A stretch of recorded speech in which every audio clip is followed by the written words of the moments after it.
দুই সেজদার মাঝখানে একটু ফাঁকা বসতেন, এই সময় আবার আরেকজনের কুলে বইতো, আরেকজনের কান্দের মধ্যে রাখতো, আবার সরাইতেন, সরাই আবার সেজদাত যেত, সেজদাত গেলে আরেকজনের কান দুইটা বই, আরেকজন ফিরে উঠতে বইয়ে থাকতো, আবার এদেরকে সরাইয়া আবার সেজদাত, আবার তখন এই দাঁড়াইতো, তখন কুল উঠতে পড়তো, এইভাবে কুল হলে উনি নামাজ পড়তেন সুবহানাল্লাহ।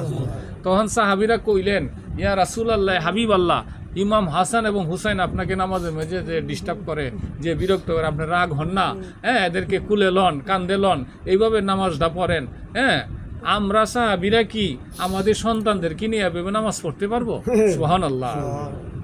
আমাদের মেয়ের ঘরের নাতিদেরকে নিয়ে, ছেলের ঘরের নাতিদেরকে নিয়ে আমরা কি নামাজে আসতে পারবো? পরে না, সুবহানাল্লাহ, না, কারণ নামাজে ডিস্টার্ব হবে তোমাদের। কিন্তু আপনি যে পড়েন, আমার থেকে আমার আল্লাহ ইমাম হাসান হুসেনকে বেশি বেশি ভালোবাসে।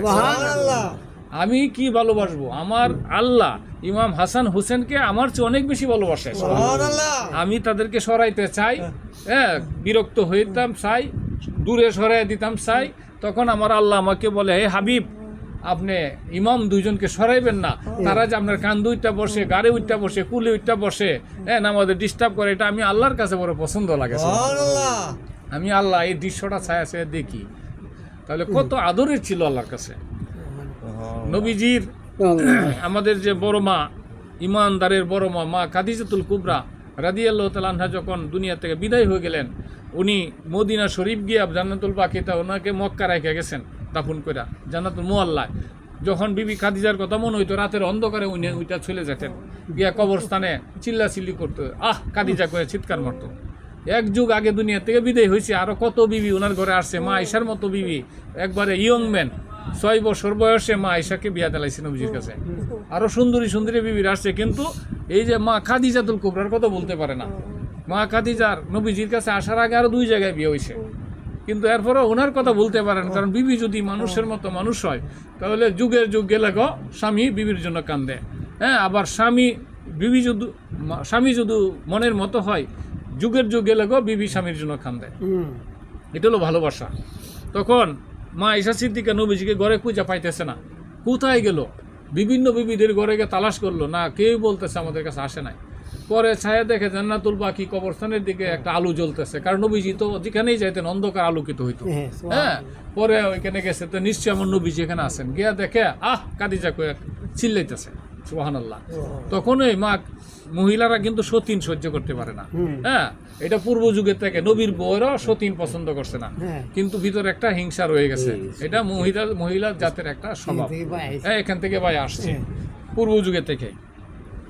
এখন যখন কালে আহ খাদিজা কয়ে চিৎকার মারে, তখন মা আয়েশা সিদ্দিকা গিয়া বলতেছে, হে পয়গম্বর, আপনি এই বুড়ির কাছে কি পাইছেন?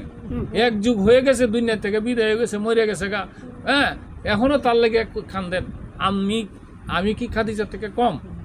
আমি তো আমার চেংরা অবস্থা, হ্যাঁ, আমার বাবা আপনার কাছে দেলাইছে, আমি কি কোনো দিক দিয়ে কম? পরে নবীজি দিছে ধমক, হে খাদিজা, আয়েশা খবরদার, খাদিজাকে নিয়ে আর কোনোদিন উল্টাপাল্টা কথা বলবো না, তাহলে আমি নবী এটা বরদাস্ত করবো না, মাইনা নিব না।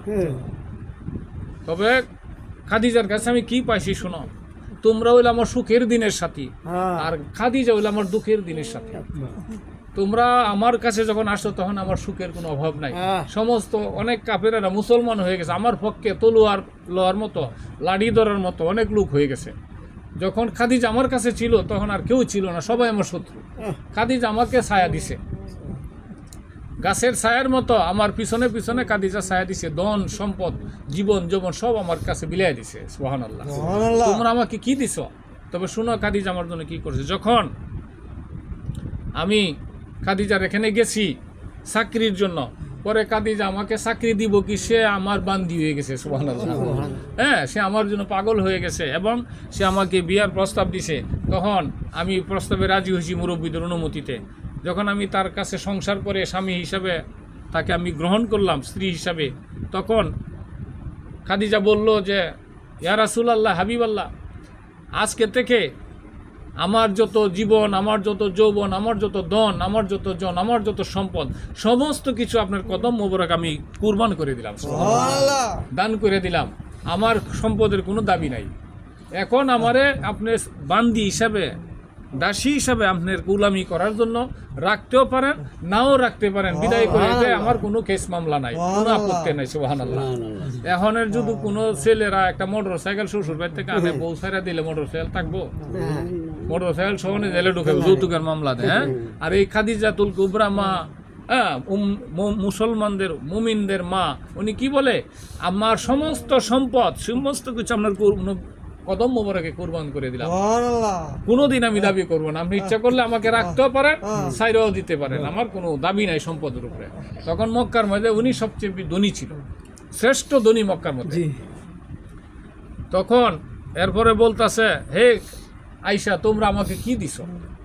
এরপরে যখন এই খাদিজা কত কষ্ট করছে আমাকে বিয়ে করার কারণে, খাদিজাকে এলাকার যত বড় বড় ধনীরা, সদাগররা, বড় বড় বিজনেসম্যানরা তার সাথে ব্যবসা বন্ধ করে দিছে, তার সমাজ থেকে আটক করে দিছে, এক গড়িয়া করে দিছে। কেন? মুহাম্মদ রে বিয়া করলো। হ্যাঁ, আমি মুহাম্মদ এতিম, আমার বাড়ি নাই, গন নাই, মা নাই, বাপ নাই। হ্যাঁ, আমারে বিয়া কিনলে করলো। খাদিজার সাথে সবাই করে দিছে, তাকে আউট করে দিছে সমাজ থেকে। এখন এরপরে খাদিজা কি করছে, 100 উট, 1000 দুম্বা জবাই করিয়া, হ্যাঁ, বড় ধরনের একটা মেহমানি করছে, শত শত ডেকসি বসায় দিছে রাস্তার মধ্যে। হ্যাঁ, কি খাদিজা সমস্ত লোকদেরকে খাওয়াইব, মক্কার মধ্যে সেরা ধনী, এতগুলা টাকা খরচ করে সে একটা আয়োজন করছে খানার, মানুষের কোনো অভাব নাই।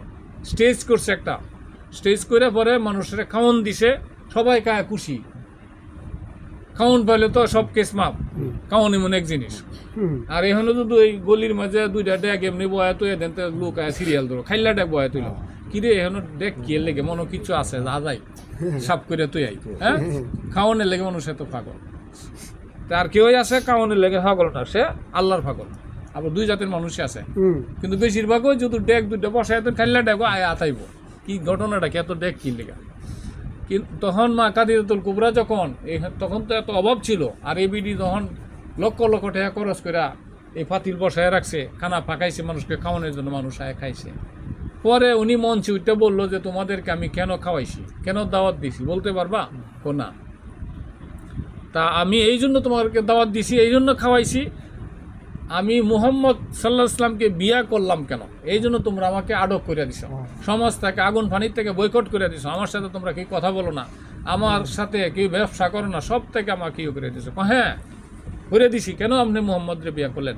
মুহাম্মদের তো কেউই নাই, আপনি একজন ধনী ব্যক্তি, আপনি তো ইয়ে করলে একজন সদাগরের ছেলেরা বিয়া করতে পারতেন, একটা রাজা বাদশার ছেলেরা বিয়া করতে পারতেন, আপনি মুহাম্মদরে বিয়া করলেন কেন? এই জন্য আপনার লোক আমরা রাগ।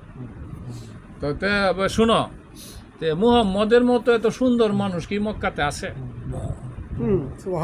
না, মুহাম্মদের মতো চরিত্রবান মানুষ কি মক্কাতে আছে? সবাই না, আলামিন বিশ্বাসী লোক, শত্রু স্বর্ণমুদ্রা চুরি করে না। হ্যাঁ, আচ্ছা, মুহাম্মদের মতো শক্তিশালী যুবক কি এই দেশে আছে? 4,500 পুরুষের শক্তি আমার নবীজির মধ্যে ছিল শরীয়ত মতে। হ্যাঁ, মতান্তরে 4,000 পালুয়ানের শক্তি ছিল খালি একটা ইয়ের মধ্যে, কবজার মধ্যে।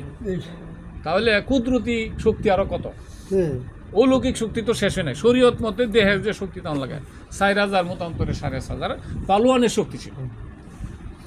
এমন শক্তি কোনো যুবক আছে এলাকায়? কন্যা। তাহলে তা আমি কোন দিক দিয়ে করলাম? কই যে গরিব রে, ঔষধে নাই। ও আচ্ছা, তাহলে শোনো, আমার মতো ধনী কি আছে এলাকায়? কন্যা। তা আমার যত ধন, আমার যত সম্পদ, আমার যত বিজনেস, সমস্ত কিছু আমি আজকে মুহাম্মদ সাল্লাল্লাহু আলাইহি ওয়াসাল্লামকে দান করে দিলাম। আমার আর কোনো দাবি নাই, আজকে থেকে সবগুলার মালিক হলো আব্দুল্লাহর ছেলে মুহাম্মদ সাল্লাল্লাহু আলাইহি ওয়াসাল্লাম। এখন এই টাকা পয়সা, ধন সম্পদ, ব্যবসা বাণিজ্যের মালিক উনি সব চালাইব। আমারে যদি উনি বান্দি হিসেবে, দাসী হিসেবে রাখে, আমি থাকবো। আর আমারে যদি তালাক দিয়ে বিদায় করে দেয়, আমার কোনো কেস মামলা নাই, কোনো আপত্তি নাই, আমি খুশি। সুবহানাল্লাহ। এখন মক্কার মধ্যে মুহাম্মদের চেয়ে ধনী কি আছে? পরে আর কেউ মাথা লাড়া না, চুপচাপ মাথা নইয়া বাইরে গেছে। এরপরে নবীজি বলল, আয়েশা, তাহলে দেখো এই খাদিজা আমার জন্য কি ত্যাগ করছে, এই মন ত্যাগ কি তোমরা কি করছো? আমার দুর্দিনে এসে আমাকে ছায়ার মতো ধরে রাখছে। আমি যখন ওহি আনতাম, এই যে নূর পাহাড়ের মধ্যে বসে থাকতাম, এই খাদিজা নাস্তা লয়ে যাইতো, এত উপরে উঠতো গিয়া কষ্ট করে, আমার আর কেউ যাইতো না। খাদিজা আসার আর কেউ ছিল না। অন্ধকার রাত্রে দিনের বেলা সবসময় আমার ছায়ার মতো পাহারা দিত, খাবার সাপ্লাই দিত। তো এখন তার মতো আছো তোমরা? হুজুর না। তবে শোনো, যদি এই খাদিজার জন্ম না হইতো পৃথিবীতে, তাহলে ফাতেমার জন্ম হইতো না। সুবহানাল্লাহ। ফাতেমা কার ঘরে? খাদিজার ঘরে। ফাতেমার জন্ম হইতো না। যদি ফাতেমার জন্ম না হইতো, তাহলে ইমাম হাসান হোসেনের জন্ম হইতো না। ইমাম হাসান হোসেনের যদি জন্ম না হইতো, তাহলে সুহাদে কারবালা হইতো না, কারবালার সংগঠিত হইতো না। ঠিক। আর যদি কারবালার ময়দানে তারা শহীদ না হইতো, তাহলে আমার উম্মত জান্নাতে যাইতে পারতো না। হ্যাঁ। সুবহানাল্লাহ, সুবহানাল্লাহ। ইহ, তাহলে খবরদার আর কোনোদিন যেন এই খাদিজার বিরুদ্ধে কোনো কিছু না শুনি। তারপরে খাদিজাতুল কুবরার এই কথা শুনা পরে মা আয়েশা সিদ্দিকা বলে, সেদিন থেকে খাদিজাতুল কুবরা আমার প্রাণের চেয়েও বেশি প্রিয় হয়ে গেছে। সুবহানাল্লাহ। তখন থেকে আয়েশা সিদ্দিকা রাদিয়াল্লাহু আনহা যতদিন দুনিয়াতে জীবিত ছিল, তখন মা খাদিজাতুল কুবরার জন্য দোয়া করছেন, হাত ওঠায় ওঠায় কাঁদছেন।